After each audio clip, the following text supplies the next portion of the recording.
I'm a 16-year-old guy who grew up with divorced parents since I was 8. My parents' split wasn't too dramatic compared to other divorces I heard about. They managed to keep things pretty civil and never used me as a pawn in their arguments. Back then, they had agreed to joint custody, so I spent equal time at both houses. My dad lived just 20 minutes away, which made the arrangement work well. My early childhood memories are actually quite pleasant. Even after the divorce, both my parents made efforts to attend my school events and sports games. They would sit separately but always showed up to support me. My mom was a kindergarten teacher and my dad worked in construction. They weren't rich but made enough to give me a comfortable life. Everything changed when my mom met Derek 5 years ago at a school where she was teaching. He was a parent of one of her students and asked her out after his kid moved to a different class. Derek seemed decent at first. He had a good job as an investment banker, dressed well, and appeared to genuinely care about my mom. He made her laugh in ways I hadn't seen since before the divorce. They dated for about 8 months before getting married. The wedding was small but nice. Derek gave a speech about how excited he was to not just gain a wife but also a son. Looking back now, those words feel so fake. My dad was hesitant about Derek at first but tried to be supportive for my sake. He told me later that something about Derek felt off to him, but he couldn't put his finger on what. Within a year of their marriage, my mom got pregnant with my sister Emma. I was actually really excited about being a big brother. When Emma was born, I helped change diapers, feed her, and would spend hours just making her laugh. A year later, they had my brother Lucas. I loved both of them instantly and never thought of them as half-siblings. They were just my little brother and sister who I adored. For the first few years, things were okay. Derek wasn't particularly warm towards me, but he wasn't openly hostile either. He mostly ignored me unless my mom was around. Then about a year ago, his behavior started changing drastically. It began with small comments here and there about my appearance or hobbies. If I wore ripped jeans, he'd make remarks about how I looked like a homeless person. When I played video games, he'd constantly talk about how I was wasting my life and would end up a loser. He criticized everything from my haircut to my taste in music. These comments always came when my mom wasn't within earshot. What made it worse was how he'd act completely different when others were around. In front of my mom or guests, he'd put his arm around me and talk about father-son bonding. But as soon as they left, the psychological torture would begin again. He was smart about it too. He never left any marks or evidence, just constant verbal and emotional abuse. I started dreading going to my mom's house. Every minute there felt like walking on eggshells. I never knew what would set him off or what he'd criticize next. My grades started slipping because I couldn't concentrate on homework when I was there. I developed insomnia and would lie awake at night dreading the next day. I tried telling my mom multiple times about Derek's behavior. But he was a master manipulator. Whenever I brought up specific incidents, he'd twist them around. Like when I told my mom about him calling me worthless, he claimed he was just trying to motivate me to work harder. He convinced her that I was being overly sensitive and rebellious. The breaking point came when Derek started suggesting I was a bad influence on my siblings. He told my mom that my attitude problems might affect Emma and Lucas negatively. He even claimed he caught me teaching Lucas bad words, which was completely false. I would never do anything to harm my siblings. If anything, they were the only bright spot in that house. One particularly bad night, Derek went on a rant about how ungrateful I was. He said my mom should have left me with my dad completely since I was just causing problems in their perfect family. When I started crying, he mocked me for being weak. That night I called my dad sobbing and told him everything. My dad was furious. He wanted to confront Derek immediately, but I begged him not to make things worse. Instead, he offered to let me live with him full time. I was hesitant at first because of my siblings. But after another month of Derek's abuse, I couldn't take it anymore. I warned my mom several times that if things didn't change, I would move out. Derek just smirked when I said this, probably thinking I was bluffing. My mom kept making excuses for him, saying he was just stressed at work or that we needed family counseling. But I knew counseling wouldn't fix someone who didn't think they had a problem. A month ago, I packed all my stuff while Derek was at work and moved to my dad's. My mom cried and pleaded with me to stay, promising things would get better. But I couldn't believe her anymore. She had chosen Derek over me too many times. Living with my dad has been like finally being able to breathe again. My anxiety has decreased significantly, I'm sleeping better, and my grades are improving. My dad gives me space when I need it but is always there to talk. He even helped me set up a proper gaming corner in my room, something Derek always complained about. The only thing breaking my heart is my siblings. Emma and Lucas don't understand why their big brother isn't around anymore. When I visited last week, Emma wrapped her arms around my legs and wouldn't let go. Lucas just kept asking when I was coming home. My mom sends me daily updates about how much they miss me. Yesterday my mom called saying Derek feels terrible about everything and wants me to come back. She said he's realized his mistakes and promises things will be different. But I don't trust him. I think he's just worried about how it looks to others that his stepson chose to leave. My dad says I should trust my gut and reminds me that abusers often promise to change when they lose control. I know my siblings are suffering because of my choice. My mom sent me a video of Emma crying at bedtime asking for me. Lucas apparently carries around a picture of us and shows it to everyone saying his big brother is coming home soon. It absolutely kills me that I can't be there for them, but I also know I can't sacrifice my mental health by going back. Am I the asshole for choosing my own well-being over being there for my siblings? Update 1. After my last post, I got overwhelmed with supportive messages telling me I wasn't wrong for choosing my mental health. Many suggested finding ways to maintain a relationship with my siblings without being around Derek. I spent several days thinking about how to make this work and came up with a plan. I talked to my mom and suggested a schedule where I could be involved in my siblings' lives from a safe distance. She seemed relieved that I wanted to stay connected with Emma and Lucas, so she agreed to my proposals. We set up a routine where I would video call them every other day around bedtime to read stories. Emma particularly loved when I did different voices for characters, and Lucas would always ask to see the pictures in the books up close. I also arranged to pick them up from daycare once a week. The plan was that I would take them to the park or library for a few hours before dropping them back home. I specifically chose times when Derek would be at work, and my mom agreed to this arrangement. For the first 2 weeks, everything went smoothly. My siblings were excited about our new routine, and I felt good about finding a way to be present in their lives. The video calls became something we all looked forward to. Emma would tell me about her day at preschool, showing me her drawings and the new words she learned. Lucas, despite being only 3, would try to read along with me, mostly just repeating the last word of each sentence. It wasn't the same as being there in person, but it was better than nothing. Our park visits were even better. I would help Emma on the swings while Lucas played in the sandbox. We would get ice cream from the truck that always parked nearby, and they would tell me all about their week. Sometimes we would go to the library instead, where I would help Emma pick out books, and Lucas would play with the wooden train set they had there. But last week, everything fell apart. I was at the park with Emma and Lucas, pushing them on the swings, when I saw Derek's car pull into the parking lot. My heart started racing immediately. He walked over with this fake smile plastered on his face, acting like running into us was some happy coincidence. But I knew better. This was planned. Derek started playing the role of caring stepdad perfectly. He suggested we all go get ice cream together, tried to join in our games, and kept making comments about how nice it was to have family time. When I refused to engage with him, his nice guy act started slipping. His smile became more forced, and his eyes got that cold look I remembered so well. When I said we needed to leave, Derek's mask completely dropped. He turned to Emma and Lucas and said, "Your brother doesn't want to spend time with us because he's selfish. He doesn't care about family." Emma started crying immediately, and Lucas just stood there looking confused and scared. It was exactly the kind of manipulation I had tried to protect them from. I quickly gathered their things and took them home, trying to calm Emma down the whole way. When we got there, I confronted my mom about Derek showing up. That's when she admitted she had told him about our schedule. She claimed she did it because Derek kept asking about spending time with all of us together. She said he really wanted to make things right. I felt completely betrayed. The one thing I had asked for was space from Derek, and my mom couldn't even respect that. She tried to defend her actions, saying I needed to be more forgiving and give him another chance.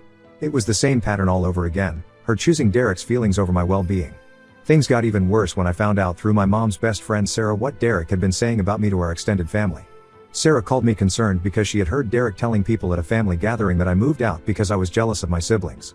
He painted this picture of me as an entitled teenager who couldn't handle not being the center of attention anymore. According to Sarah, Derek told everyone how he had tried so hard to be a father figure to me, but I rejected all his attempts because I resented him for giving my mom more children. He even suggested that I had been mean to Emma and Lucas out of spite. The worst part was that some family members actually believed him. My Aunt Lisa, who used to be really close to me, now barely speaks to me at family gatherings. My mom's cousins give me these disapproving looks, and I've heard whispers about how I broke my mom's heart by abandoning my family. The fact that these people who have known me my whole life could so easily believe Derek's lies hurts almost as much as the original abuse.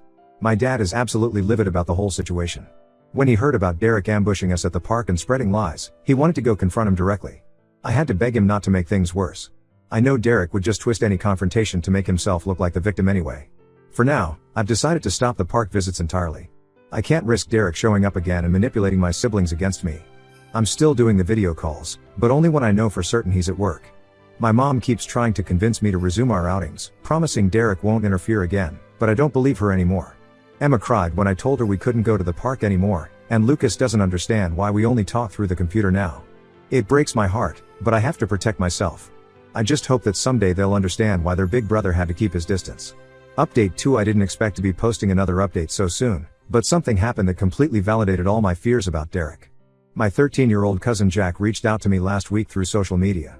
Jack often spends time at my mom's house because his parents both work late, and my mom offered to watch him after school.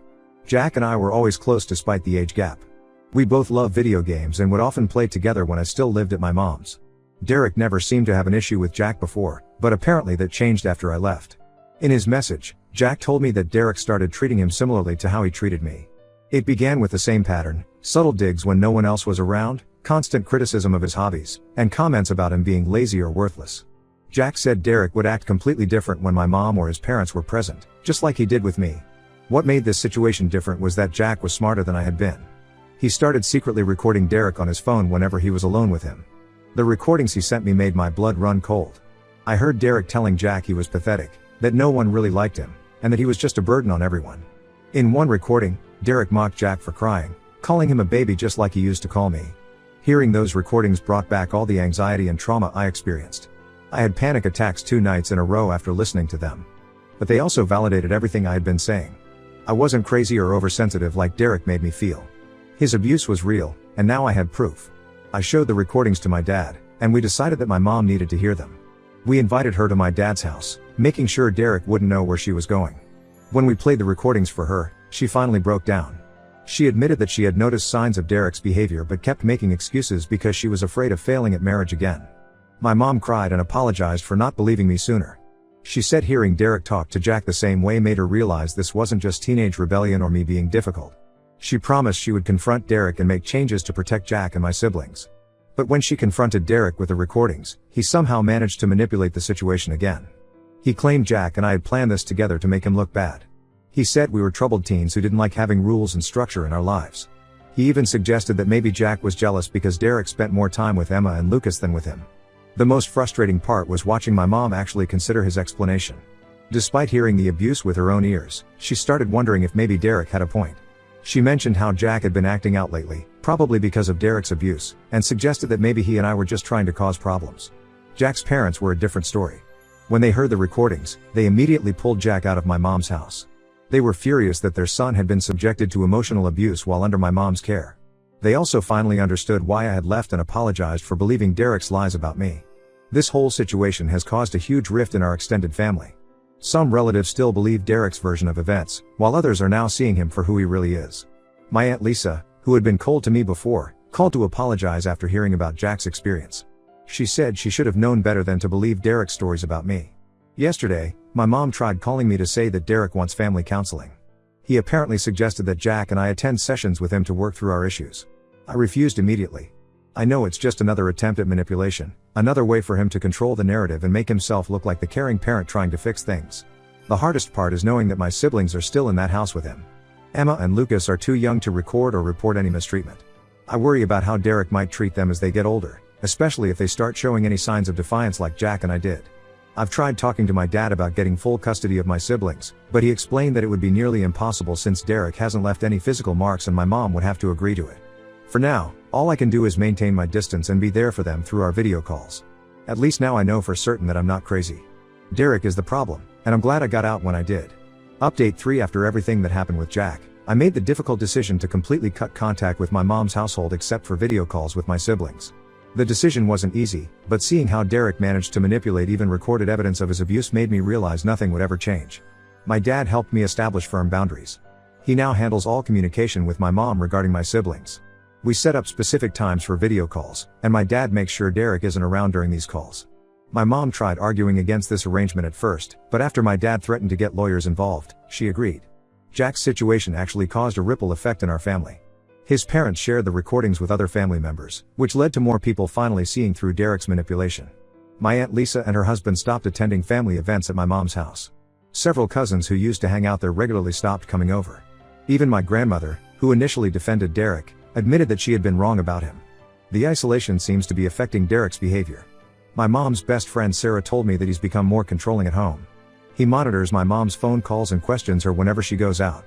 Sarah thinks my mom is afraid to leave him but won't admit it. She said my mom has been looking tired and anxious lately. Derek still tries to maintain his perfect stepfather image to outsiders. He posts family photos on social media, showing him playing with Emma and Lucas, captioning them with things like "family is everything" or "blessed to be their dad." It makes me sick knowing the truth behind those smiling photos. Emma and Lucas have started showing signs of stress too. During our video calls, Emma sometimes mentions that Daddy Derek gets angry a lot. Lucas has become quieter, nothing like the chatty 3-year-old he used to be. I've documented everything they tell me, just in case it's needed someday. Last week, my mom tried once again to get me to reconcile with Derek. She showed up at my dad's house unannounced, crying about how our family is falling apart. She said Derek is willing to apologize, attend therapy, whatever it takes. But I saw the fear in her eyes when her phone rang and Derek's name appeared on the screen. I told her I would support her if she ever decided to leave him, but I wouldn't pretend everything was okay just to keep her happy. My dad offered to help her find a lawyer if she wanted one, but she just shook her head and left. The hardest part is knowing my siblings are still in that house with him. But I've realized that destroying myself won't protect them. Instead, I'm focusing on building a stronger relationship with them through our video calls. I make sure they know they can always talk to me about anything. When they're older, I want them to remember that their big brother was always there for them, even if he couldn't be there physically. My dad and I have started researching how to document emotional abuse for future legal purposes. We keep records of everything, screenshots of messages, notes from video calls, anything that might help if things get worse and my mom finally decides to leave. I'm doing much better now. My grades have improved significantly, and I've started playing basketball again, something I'd given up when living with Derek became too stressful. Sometimes I feel guilty about leaving my siblings behind, but then I remember what my dad always says, you can't help others if you're drowning yourself. I don't know what the future holds, but I know I made the right choice in leaving. Sometimes protecting yourself means making hard decisions, and that's okay.